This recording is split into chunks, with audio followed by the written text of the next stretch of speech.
Fala, meus amigos, depois de um tempo longe aí, né, sem postar nada aqui no YouTube, resolvi voltar agora com alguns projetos aí, algumas ideias.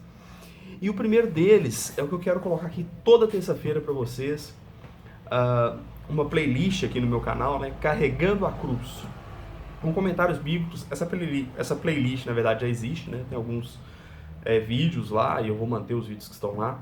Mas a partir de hoje, toda terça-feira, às 20 horas, um devocional, alguma exposição, algum comentário, alguma coisa, né? Algum assunto meio polêmico ou não que tenha surgido nas minhas aulas de escola bíblica. Enfim, alguma coisa aqui para edificar a sua vida através da palavra de Deus. E eu espero que seja realmente muito edificante para a sua vida ver esses vídeos aqui, ok? Aí você divulgue, né? Mande os seus contatos, grupos, enfim, aqueles que você entende que vão ser edificados pelos vídeos que forem postados aqui. Toda terça-feira, às 20 horas. E o projeto é que tenhamos vídeos na terça e na sexta. Na sexta sobre outros assuntos, mas na terça, sempre às 20 horas, com assuntos sobre a palavra de Deus aqui, ok? Hoje, eu quero tratar com você sobre confissão de fé. Você já deve ter ouvido falar sobre isso. Se não ouviu, pelo menos você viu isso acontecer no batismo, quando o pastor pergunta para a pessoa: você crê em Deus? Você crê em Jesus, que nasceu como homem, morreu e ressuscitou para te salvar, para perdoar seus pecados? A pessoa fala: creio. Aí o pastor vai falar: como ministro do Evangelho, eu te batizo em nome do Pai, do Filho e do Espírito Santo. Isso é uma confissão de fé, ou seja, é você confessar que você crê em Jesus. A questão é que nos dias de hoje, até professores, estudiosos ateus, trabalham a ideia da customização da fé. Qual Deus você crê? Ah, não, eu sou cristão. Mas a maioria dos cristãos hoje fala: não, eu sou cristão, mas isso eu não aceito. Essa parte da Bíblia dá certo, essa parte não. Será que é isso que Deus tem para nós? Né? Será que é esse tipo de relacionamento customizado que Deus tem para a gente? Ou seja, nós estamos servindo de fato a Deus, ao Deus que se revela nas Escrituras, ou a um Deus que nós imaginamos que existe? Isso é muito perigoso. Muito perigoso. Principalmente nos dias atuais. Tá? E essas questões são largamente discutidas, gente. Tá? Largamente discutidas. Ok? Nessa era do relativismo e tal, é muito discutido. Pondé discute isso em livros recentes. Leandro Carnal, até o Leandro Carnal escreveu um livro com o padre Fábio de Mello, que eles discutem isso. E eu achei interessante, e quem sabe eu faço uma resenha desse livro, mas eu achei interessante que o próprio Fábio de Mello relativiza as doutrinas da igreja. E ele fala de um evangelho bonito, um evangelho, não que o evangelho seja feio, tá, gente? Mas de um evangelho bonitinho, né? Uma coisa que... E não é assim, né? Não é assim. Eu ouvi recentemente, se não me engano, o Silas Malafaia, mas se não foi ele, não tem problema não. É verdade isso que eu ouvi. Que diz assim: olha, o evangelho que mostra o amor de Deus sem a justiça vira libertinagem. E aquele que mostra a justiça sem o amor desenha um Deus cruel e tirano. Só que Deus não é cruel e nem é tirano, mas também não é libertino. E para isso, querido, só conhecendo as Escrituras que você vai entender o Deus que você tem que servir. De modo que, talvez você já tenha ouvido isso, né? Confissão de fé não se resume aos documentos, nem ao credo apostólico. O credo apostólico, você que é católico, você conhece como oração do credo. Ele é o credo apostólico. Estamos de acordo com ele, né? Então, se você pegar o documento, a confissão de fé da Igreja Assembleia de Deus, a qual eu pertenço, em anexo, no final, está lá o credo apostólico, ok? Tem outros documentos. A confissão de Westminster, que é do pessoal aí da fé reformada, né? Os evangélicos tradicionais, protestantes tradicionais, enfim, tá? E o que é essa confissão de fé? A confissão de fé fala as doutrinas básicas que você crê, tá? Então, confessar a fé é dizer o Deus que você... Qual Deus você crê? Em que Deus você crê, tá? E aí, cuidado, querido, porque o instrumento que temos de revelação divina são as Escrituras, é a palavra de Deus, tá? E um Deus pintado fora da Escritura é muito perigoso. Se torna uma idolatria, porque vai ser um Deus pintado à sua imagem e semelhança, aquilo que você gosta. É a customização, é a personalização da fé, tá? Não estou dizendo que a fé não tenha experiência subjetiva, que cada um tem que ter a sua experiência, tem que ter mesmo. mas o Deus que nós cremos, ele é revelado nas Escrituras. Amém? E para isso, eu quero trabalhar aqui com vocês, o mais breve possível, para não cansá-los, sobre a confissão de fé de Davi, que está no Salmo 23. Um salmo extremamente conhecido, mas que poucos percebem que está ali a confissão de fé de Davi. Davi diz ali quem é Deus, e dizendo quem é Deus, ele já está dizendo quem é ele diante de Deus. Segundo, tem uma colinha aqui, por isso que eu estou olhando para o lado, tá? Segundo, ele vai dizer o que Deus faz, qual a ação de Deus para salvá-lo e para mantê-lo salvo, tá? Terceiro, ele vai dizer o que Deus quer dele, ou seja, o que ele vai fazer em relação a Deus. Não que ele tenha que fazer algo para ser salvo, não é isso que eu estou dizendo, mas como Deus quer que ele viva, ok? E por fim, ele vai falar da sua esperança, aquilo que ele espera em Deus, né? Que Deus permite que ele espere. É uma confissão de fé. Davi vai dizer quem é ele, quem é Deus para ele, quem é ele diante de Deus. Vai dizer qual a ação de Deus. Vai dizer o que Deus espera que ele faça, que Deus sustenta e coloca ele para fazê-lo, né? De fato. É isso que ele está dizendo. E por fim, a esperança. O que ele espera em Deus. Qual a confiança dele em Deus. Amém? Para isso, vamos ler o Salmo todo. Os 6 versículos. Ele é pequeno, né? É um salmo pequeno. 6 versículos apenas. Aqui, gente, eu estou usando Almeida, revista e atualizada. Não sei se dá para ver no vídeo aí, né? A tradução do João Ferreira de Almeida, revista e atualizada. Dependendo da tradução que você usar, aí o texto vai estar um pouco diferente, mas o sentido vai ser o mesmo, ok? Se quiser dar uma pausa e pegar a sua Bíblia, fique à vontade. Tá? Vamos lá. Salmo 23. O Senhor é meu pastor e nada me faltará. Ele me faz repousar em pastos verdejantes, leva-me junto das águas de descanso, refrigera minha alma, guia-me pelas veredas da justiça por amor do seu nome. Ainda que eu ande pelo vale da sombra da morte, não temerei mal algum, porque tu estás comigo. O teu bordão e o teu cajado me consolam. Preparas-me uma mesa na presença dos meus adversários. Unges-me a cabeça com óleo e o meu cálice transborda. Bondade e misericórdia certamente me seguirão todos os dias da minha vida e habitarei na casa do Senhor para todo sempre. Muito bem. Bom, como eu já disse, a divisão aqui, né? Então ele vai dizer no primeiro versículo quem ele é, consequentemente, quem é Deus para ele, quem Davi é diante de Deus, ok?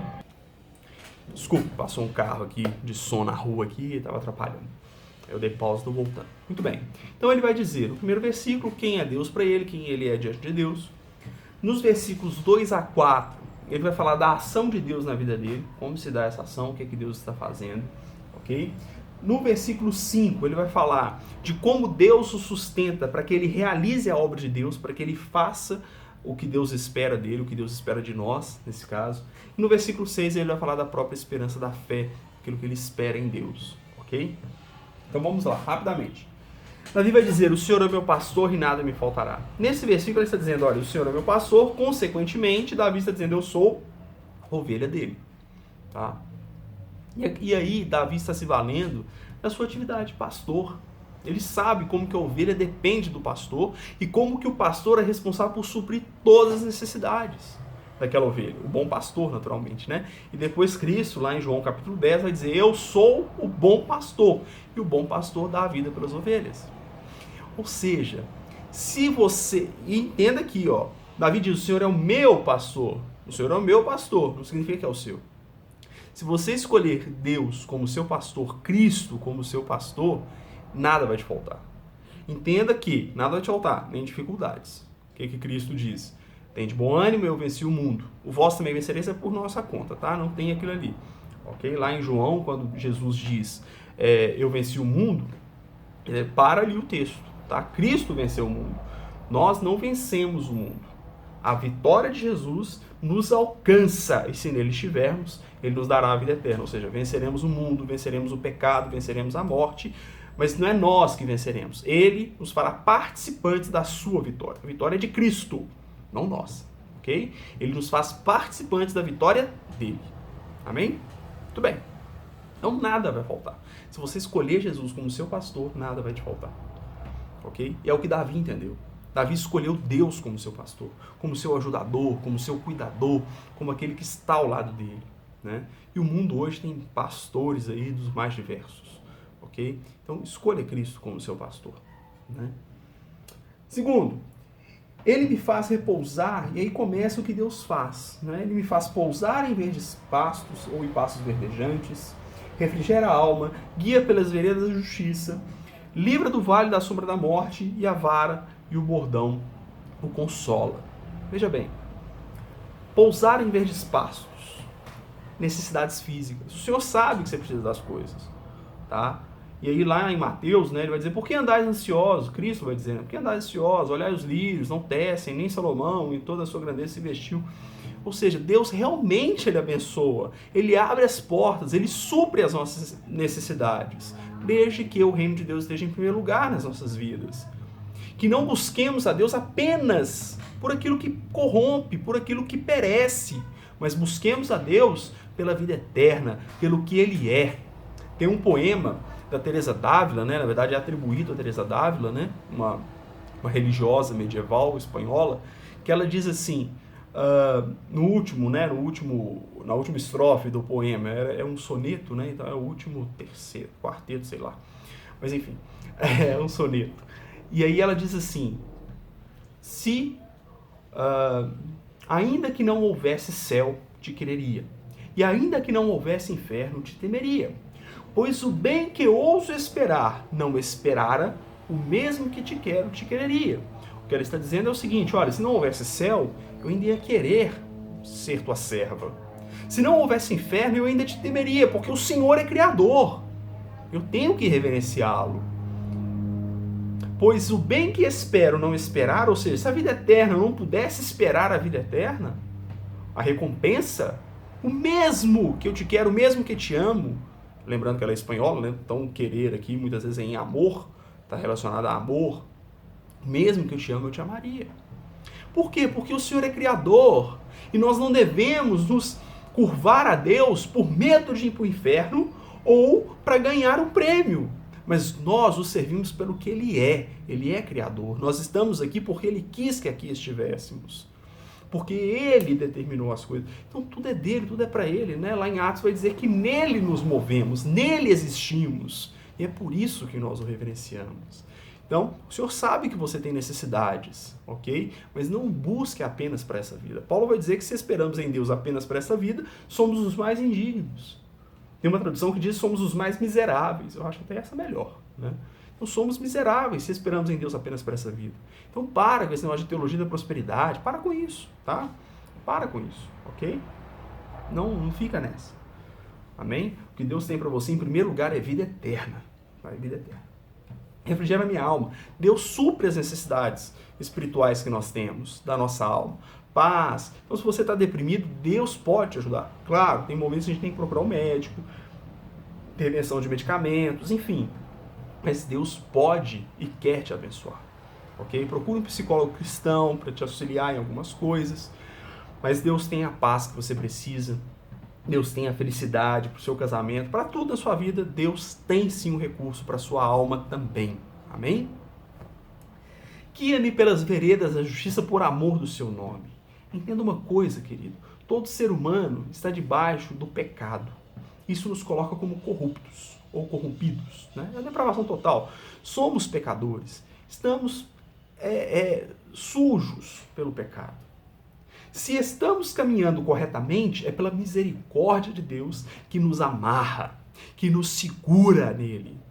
Ah, Marcelo, mas tem ateus que também são justos, são homens honestos, são pessoas boas. Claro, também a graça de Deus, né? A graça de Deus está sobre todos. A fé que não é para todos, mas a graça está sobre todos. E Deus vai mantendo aí. Por quê? Se só os crentes fossem razoavelmente bons, o mundo seria insuportável, gente.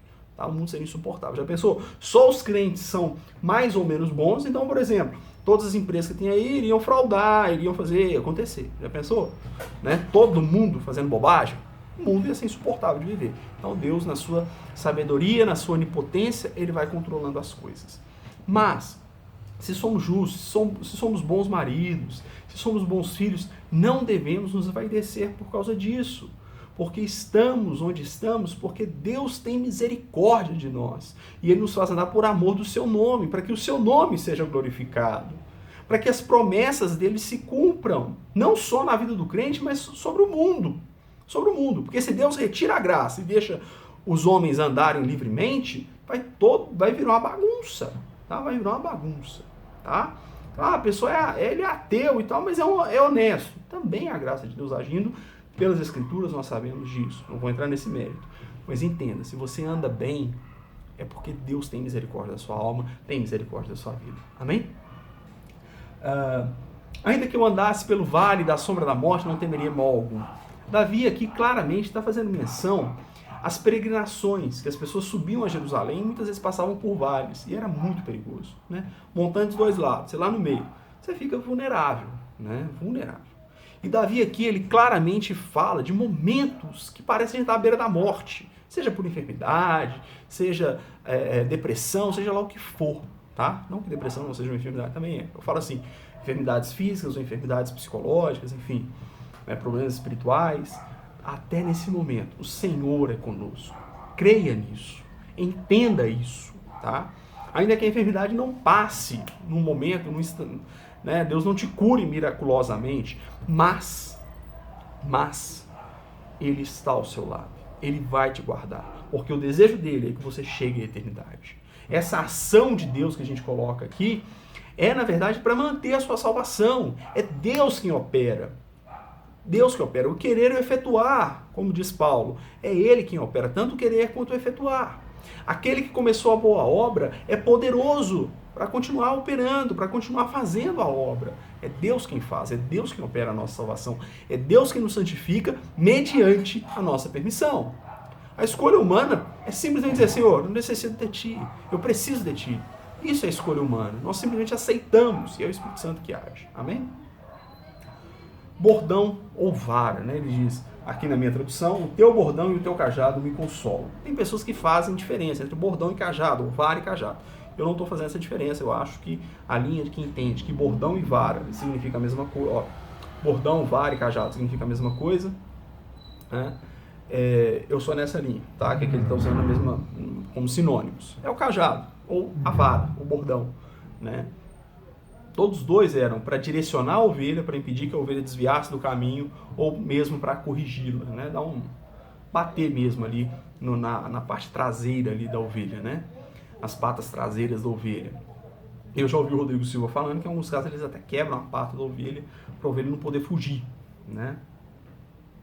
E aqui é interessante que Davi está dizendo o seguinte, olha, mesmo quando o Senhor me corrige, eu te amo, eu preciso de ti, é consolo. Aí a gente lembra daquele versículo que está em Provérbios, né? Que fala que para a alma farta pisa os favos de mel, mas para a alma sedenta todo amargo é doce. Tenha a sua alma sedenta, deseje a ação de Deus. Você deve desejar, querer Deus, porque Ele corrige a quem Ele ama. Ele fala isso para Jó, no capítulo 5 de Jó, e lá em Hebreus isso é repetido, que Deus castiga ou corrige a quem Ele ama, aos filhos que Ele ama. Muitas vezes é o Senhor quem está nos corrigindo, seja diretamente por uma situação, em uma situação, ou seja pela liderança, né? Liderança, quando ali movida pelo Espírito Santo, com base na palavra de Deus, ela está falando, é a palavra de Deus para você, é o ensino, é a correção de Deus para você. Amém? Então entenda isso, a vara e o cajado consolam, confortam, é a direção de Deus, é a correção de Deus que nos mantém juntos dele. A ovelha é um animal muito dócil, muito bobo até, né? Ela foge, ela sai do caminho, mas ali ela se torna vulnerável para todo tipo de ataque. Assim somos nós. Nos distanciamos de Deus, perdemos a comunhão, paramos de orar, paramos de ler a palavra, estamos vulneráveis para o mundo, para as ideias, para as doutrinas, aí nos tornamos presas fáceis. Então esteja sempre junto do Senhor, sempre, sempre. Amém? E aí no versículo 5, ele vai falar o que? Olha, aqui é o sustento de Deus para a instrumentalidade. Ele vai dizer, preparas-me uma mesa na presença dos meus adversários. O meu cálice, unge-se a cabeça com óleo e o meu cálice transborda. Mesmo em luta, você precisa servir a Deus. Porque porque Deus vai ungir a sua cabeça para que você testemunhe dele. Ah, eu preciso sentir o chamado. Não, o chamado está na Bíblia, meu irmão. Se o Senhor te salvou, se o Senhor te alcançou, precisa estar no seu coração o desejo de testemunhar. É o que eu estou tentando fazer aqui. É o que eu estou tentando transmitir aqui. Algo para edificar a sua vida, para te ajudar no seu relacionamento com Deus. Tá? Por quê? Precisamos anunciar. O cálice transbordar aqui é exatamente isso. Aquilo que está no coração transborda e alcança outras pessoas. É visível a outras pessoas. Quando está lá dentro do cálice, geralmente o cálice naquela época ele era opaco, não existia essas taças, né, que existem hoje de vidro. Era um negócio de barro, até feio, tá? O cálice daquela época. Você não via, mas quando transbordava, você via que tinha um bom vinho ali dentro. Né? E assim tem que ser. Nossa vida precisa transbordar de Deus. E Deus unge a cabeça, prepara a mesa, mesmo em luta, mesmo com dificuldades, Deus está te sustentando e te capacitando para realizar a sua obra. Entendeu? É isso, por isso que é a confissão de fé. Davi mostra o que Deus faz e o que Deus requer de nós, da forma que nós venhamos a viver na presença dele.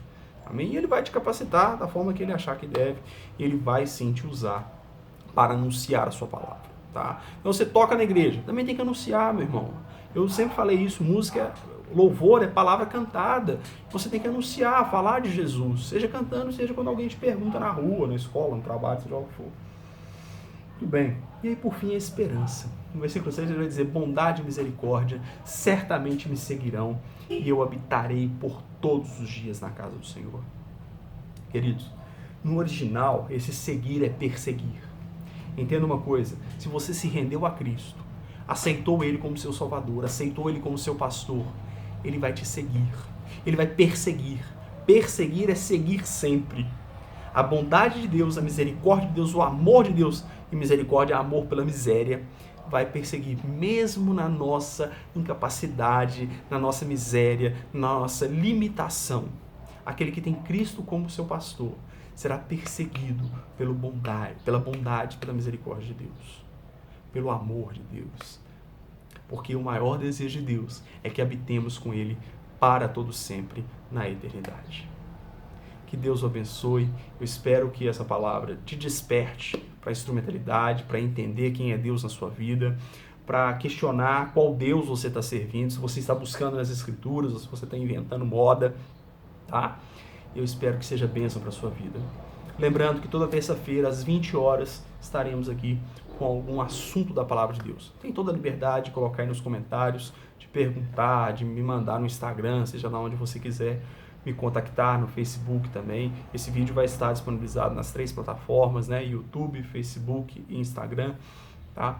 E você pode me contactar aí, mandar alguma dúvida, comentar, questionar, enfim, amém? O que eu quero é que você seja edificado pela palavra de Deus. Um grande abraço e até terça-feira que vem.